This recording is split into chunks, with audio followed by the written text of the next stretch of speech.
ये आकाशवाणी है। अब आप कनकलता से समाचार सुनिए।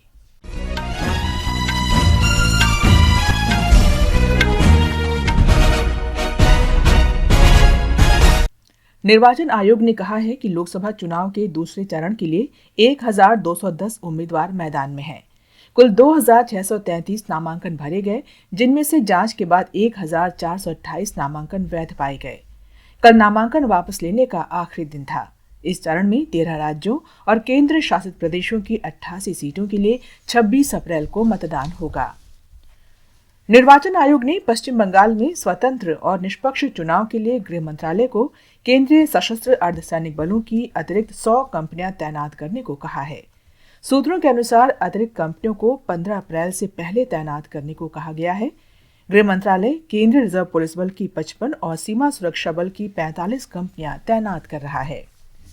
प्रधानमंत्री और भाजपा के वरिष्ठ नेता नरेंद्र मोदी ने कहा है कि भारत ने दिखा दिया है कि उसके लिए कुछ भी हासिल करना असंभव नहीं है।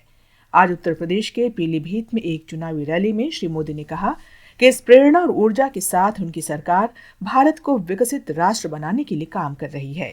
श्री मोदी ने कहा कि कांग्रेस सरकार दुनिया से मदद मांगती थी, लेकिन कोरोना महामारी के दौरान भारत ने दुनिया भर में दवाएं और वैक्सीन भेजी।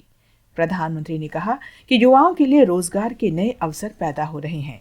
श्री मोदी ने नए चीनी कारखाने खोलने और मौजूदा चीनी मिलों के विस्तार के साथ साथ गन्ना किसानों के लिए वित्तीय सहायता बढ़ाने के सरकारी उपायों का भी उल्लेख किया। महाराष्ट्र में महाविकास अघाड़ी ने सीट बंटवारे की घोषणा कर दी है। मुंबई में एक जनसभा में राष्ट्रवादी कांग्रेस पार्टी प्रमुख शरद पवार, शिवसेना के नेता उद्धव ठाकरे और प्रदेश कांग्रेस अध्यक्ष नाना पटोले ने राज्य की 48 संसदीय सीटों के लिए बंटवारे की घोषणा की। शिवसेना 21, कांग्रेस 17 और राष्ट्रवादी कांग्रेस पार्टी 10 सीटों पर चुनाव लड़ेगी। पूर्व केंद्रीय मंत्री और भाजपा के पूर्व नेता हरियाणा के चौधरी बीरेंद्र सिंह ने आज कांग्रेस पार्टी में शामिल हो गए। उनकी पत्नी और पूर्व विधायक प्रेमलता ने भी कांग्रेस की सदस्यता ग्रहण कर ली। दिल्ली की राउज एवेन्यू अदालत ने आबकारी नीति घोटाले से जुड़े मनी लॉन्ड्रिंग मामले में भारत राष्ट्र समिति के नेता के कविता की न्यायिक हिरासत 23 अप्रैल तक बढ़ा दी है।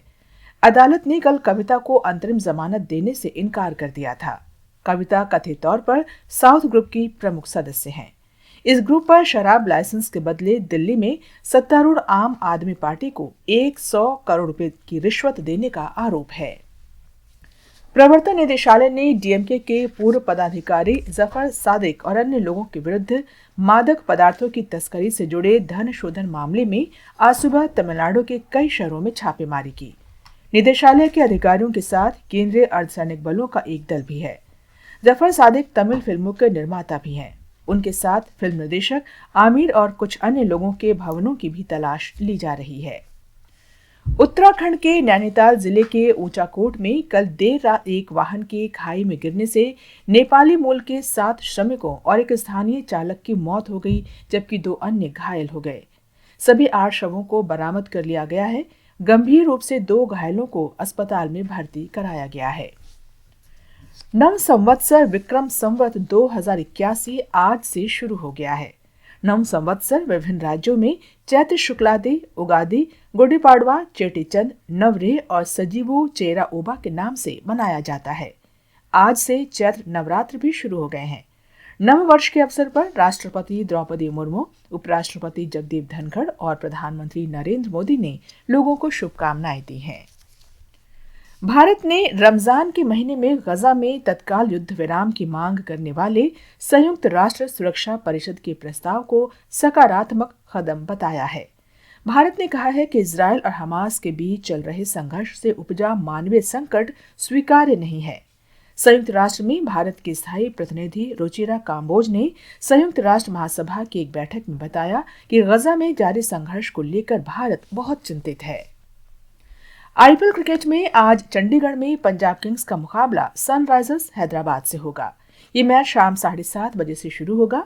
कल चेन्नई सुपर किंग्स ने कोलकाता नाइट राइडर्स को 7 विकेट से हरा दिया। इसके साथ ही ये समाचार बुलेटिन समाप्त हुआ।